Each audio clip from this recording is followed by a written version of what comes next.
হয়, অহাকালি 2 তাৰিখ দিনৰ 1 বজাত আমাৰ AIDF দলৰ বিশাল নিৰ্বাচনী সভা অনুষ্ঠিত হ'ব নীলবাগান এখন খেলপথাৰত।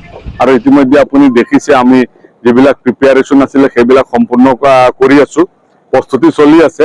আৰু হায়দৰাবাদ MP আছাদুদ্দিন চাহাব আহিব, আমাৰ মৌলানা বদৰুদ্দিন আজমল চাহাবৰ নিমন্ত্ৰণ ৰক্ষা কৰি তেখেত আহি আছে। অসমৰ বিভিন্ন জিলাত বিভিন্ন সমষ্টিত বহুকেইটা প্ৰগ্ৰাম আছে আৰু সেই প্ৰগ্ৰামৰ অংশ হিচাপে আমাৰ বিন্যাকান্দিতো তেখেতে আমাৰ আমন্ত্ৰণ ৰক্ষা কৰিছে।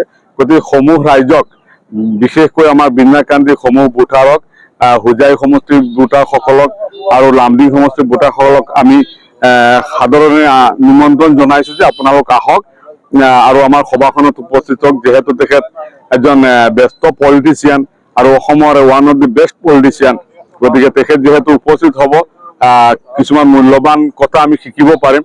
গতিকে সকলোকে মই আহ্বান কৰিম যে কালি যাতে যথা সময়ত আহি উপস্থিত হয় আৰু সভাখন সাফল্যমণ্ডিত কৰে।